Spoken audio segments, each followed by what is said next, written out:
ज्यादातर जब भी बात होती है तो मदर बहुत ज्यादा पैनिक हो जाती हैं इस केस में। एग्री। सो हम जी। कैसे उनको हेल्प करें कि वो उनका पैनिक जो हो रहा है, कई बार तो पैनिक अटैक्स आने लगते हैं। अरे एग्जाम है, आप कुछ नहीं पढ़ रहे हो, मैं क्या बोलूंगी, लोग क्या कहेंगे।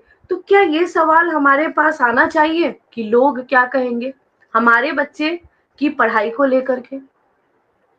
रितिका जी, यहाँ सबसे इम्पोर्टेंट जो बात मैं आपसे शेयर करना चाहती हूँ वह ये है कि मदर को अपने बच्चों के लिए अनकंडीशनल लव किसी भी सिचुएशन में रखना चाहिए।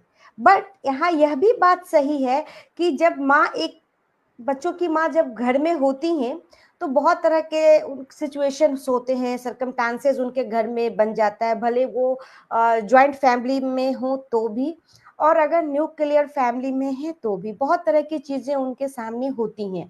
उन सब चीजों को वो मैनेज करती हैं।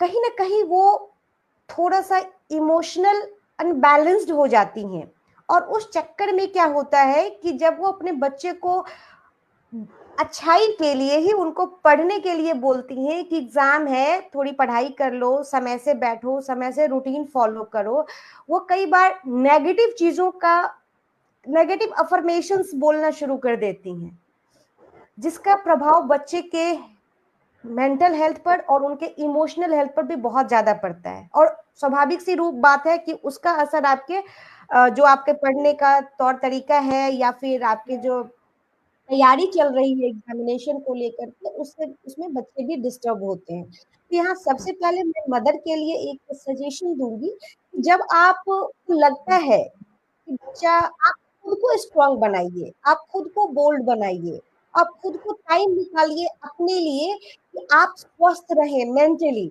आप जब मेंटली स्वस्थ रहेंगी तभी आप अपने बच्चों को प्रॉपर टाइम दे सकती हैं, गाइड कर सकती हैं, और अपने फैमिली मेंबर्स या फिर आपके आसपास का जो भी माहौल है उसका प्रभाव आपके ऊपर हावी नहीं होगा। तो फर्स्ट ऑफ ऑल आपको अपने लिए समय निकालते हुए खुद को मजबूत करने की जरूरत है। और बच्चों को तो देने के लिए मैं कहती हूँ कि आप बस उनको इतना प्यार दीजिए, इतना सपोर्ट दीजिए कि उनको किसी दूसरे जगह जाने की जरूरत ना पड़े। वो हर एक चीज आपसे बात करें कि हाँ मुझे। अब यहाँ एक चीज मैं और क्लियर करना चाहती हूँ कि बहुत वैसे स्वाभाविक है, सारे मदर सारे पेरेंट्स अपने बच्चों को लेकर के काफी मतलब पैनिक होते हैं, बहुत ज्यादा एक्साइटेड भी रहते हैं कि मेरा बेटा या मेरी बेटी 10th देने जा रहे हैं, 12th देने हाँ, जा रहे हैं। तो ये चीज बिल्कुल तो होता ही है मैम। ये चीज होती है, बट इसको बहुत ज्यादा आप प्रेशर के रूप में मत लीजिए। ये जस्ट एक एग्जाम है, बहुत सिंपल सा साधारण सा एक एग्जाम है जिसको अलग अलग नाम से हम लोग बना चुके हैं। हम लोग जानते हैं कि हाँ बोर्ड एग्जाम है, सीबीएसई का है, आईसीएसई का है, या फिर किसी भी स्टेट का है, लेकिन है तो एक एग्जाम ही ना। एग्जाम मतलब एग्जैक्टली। बच्चे की लाइफ, बच्चे का हेल्थ, उससे ऊपर ये कुछ मार्क्स कुछ परसेंटेज नहीं होते हैं। इस बात का ख्याल हमेशा as a parent as a mother हम लोगों को रखना चाहिए, क्योंकि अल्टीमेटली हमारा प्यार हमारे बच्चों से होता है, हमारी दुनिया हमारे बच्चे हैं, वो मार्क्स वो सर्टिफिकेट नहीं। तो मुझे एकदम लगता है कि बहुत। मदर को बहुत प्यार देना चाहिए इस टाइम पे, और बच्चों के को प्रॉपर गाइडेंस देना चाहिए। क्योंकि माँ से अच्छा मेंटोर या गाइड कोई नहीं हो सकता है। ये तो सही बात है। बिल्कुल। क्योंकि जो माँ गाइड करेंगी वो डेफिनेटली है। कई बार हमने देखा है बच्चे बोलते हैं फ्रेंड्स के यहाँ जाके पढ़ लेते हैं।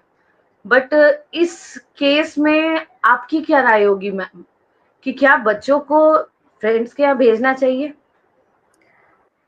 रितिका जी, यहाँ पे ना मैं थोड़ा सा क्लियर करना चाहूंगी कि कुछ बच्चे बच्चे ऐसे होते हैं जो अपने आसपास के माहौल से सीखते हैं। ठीक है, हम्म।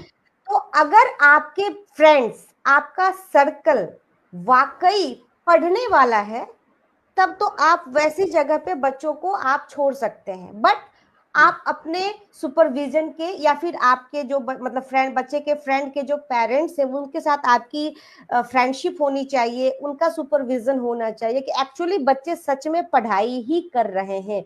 क्योंकि आज के डेट में इतनी टेक्नोलॉजीज है, कि बच्चों पढ़ने के लिए अपना कमरा बंद करेगा तो अंदर जाकर के बच्चा लैपटॉप या मोबाइल में क्या करेगा, ये कोई नहीं समझ सकता है, कोई नहीं जान सकता है। जी जी। तो इसलिए यहाँ पे हमें थोड़ा सतर्क होना चाहिए और इन चीजों को समझना चाहिए कि बच्चा, जो हमारा बच्चा है या हम अपने बच्चे को जिसके यहाँ भेज रहे हैं, क्या सच में वो कंपनी दोनों की सही है।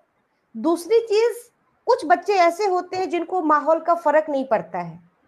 वैसे बच्चे भी अगर पढ़ने वाले बच्चे के पास जाएंगे तो भी उनको कुछ पल्ले पड़ने वाला नहीं है। या वैसे बच्चे वो अगर उनके फेवरेबल कंडीशन नहीं मिलता है तो हम ये उम्मीद करें कि उनके साथ जाकर के ये पढ़ लेगा, तो भी संभव नहीं है। तो फर्स्ट नीड टू चेक कि आपके बच्चे का जो लर्निंग स्टाइल है वो क्या है, उनका एक्वायरिंग स्टाइल क्या है, इस चीज को आप पहले समझने की कोशिश करिए। और इसमें एक बात और जोड़ना चाहूंगी कि हर बच्चे की अपनी क्वालिटी होती है, लर्न करने का अपना तरीका होता है। मदर बहुत एग्जैक्टली, ज्यादा एंशियस हो जाती है, मेरा बच्चा बिल्कुल याद नहीं कर रहा, मेरा बच्चा लिखता नहीं है। तो इसके लिए हम लोग जरूर आपको सजेस्ट करेंगे कि उनकी उनकी कैपेबिलिटीज को देखिए कि वो किस में कंफर्टेबल है, राइटिंग स्किल्स में कंफर्टेबल है या रीडिंग स्किल्स में कंफर्टेबल है। ये उनको हेल्प करेगा समझने में उनके चैप्टर्स को। बिल्कुल। क्योंकि एग्जाम का जब टाइम आता है तो लास्ट डे में भी कुछ बच्चे पढ़ना शुरू करते हैं एंड वो अच्छा भी करते हैं क्योंकि वो उनका फोकस्ड उनका है। वो फोकस्ड भी है और उनके जो शॉर्ट टर्म मेमोरी है, कई बार ऐसे क्लाइंट्स हमारे पास आते हैं, इस चीज को मैं थोड़ा सा और क्लियर करना चाहूंगी, जो पेरेंट्स हमें सुन रहे हैं या जो बच्चे भी सुनेंगे। तो कुछ बच्चों की जो शॉर्ट टर्म मेमोरी होती है वो इतनी अच्छी होती है कि वो मंडे को पेपर है तो वो सैटरडे को भी पढ़ेंगे तो वो मंडे को पेपर बढ़िया देकर आएंगे। और कुछ बच्चे ऐसे हैं कि जिनका लॉन्ग टर्म मेमोरी अगर खराब है, और उनको आप भले 6 महीने के साल भर भी किताब खोप के सामने बिठा दो, वो पढ़ने पलटते रह जाएंगे, पर जरूरी नहीं है कि वो एक्चुअली पढ़ रहे हो या उनको पढ़ा हुआ याद हो। तो ये चीज भी एज ए पेरेंट आपको जानने की जरूरत है, समझने की जरूरत है, उसके अकॉर्डिंग आप अपने बच्चे को हेल्प करिए, गाइड करिए, वो ज्यादा अच्छा आपको रिजल्ट देगा। Yes ma'am, thank you so much, बहुत अच्छी इंसाइट मिली हमें इसमें। Second welcome. चीज अब भी आता है कि जब हम फैमिली की बात करते हैं, एक जी मदर के लिए ये भी एक चैलेंज ही होता है क्योंकि एक खुद नए इन्वायरमेंट में आना, फिर वहां से ये जिंदगी शुरू करना और फिर वहां से एक माँ की जिंदगी, उसके साथ साथ अब बच्चा 9th में आ गया है, 8 9 10th में आने वाला है, जॉइंट फैमिली है, न्यूक्लियर फैमिली है, कैसे मैनेज किया जाए क्योंकि जरूरी नहीं कि हर एनवायरनमेंट फेवरेबल हो एट दैट टाइम, तो उसमें कैसे जी, मैनेज किया जाएगा? यहाँ ना रितिका जी, मैं जैसा मैंने पहले कहा आपको कि मदर को थोड़ा सा बोल्ड और स्ट्रांग होने की जरूरत है। बोल्ड और स्ट्रांग होने का मतलब ये नहीं है कि आप कुछ कुछ गलत वे में मेरी बातों को वो आप समझे। मेरा कहने का मतलब ये है कि जैसे अगर आप ज्वाइंट फैमिली में होते हैं, बहुत नेचुरल है कि ज्वाइंट फैमिली में है, 4 लोग हैं, 4 तरह की बातें होंगी, 4 तरह की विचारधाराएं हैं। हो सकता है हम किन्हीं की विचारों से सहमत नहीं होते हैं या हमारे विचारों को भी लोग नहीं मानते हैं, बहुत नेचुरल है ये। या फिर अगर आप न्यूक्लियर फैमिली में भी हैं तो भी आपको इस तरह के सिचुएशन देखने को मिल सकते हैं। बट आपका बच्चा है, आपके बच्चे का पेपर है, आप माँ हैं, तो ये आपकी रिस्पॉन्सिबिलिटी है, आपकी ड्यूटी है कि आप ओवर बर्डन नहीं हो, पहले खुद के लिए, फिर आप बच्चे को। तो बच्चे को एटलीस्ट जब पढ़ने का जैसे समय नहीं मिल रहा है, जगह नहीं मिल रही है, तो मैं जगह से शुरुआत करती हूँ सबसे पहले। तो सबसे पहले आप अपने बच्चों को वो एक कोना दे दीजिए अपने घर में, जहां पे प्रॉपर रोशनी आए, हवा आए, बच्चा चेयर टेबल पर बैठ करके पढ़ सके। आप भले घर के बाहर अपने अलग दूसरे कामों में व्यस्त रहिए, बीच बीच में आप जाकर के बच्चे को चेक करिए कि आपका बच्चा क्या वाकई में पढ़ रहा है, नहीं पढ़ रहा है, उससे उसका कारण पूछिए, समझाइए उनको।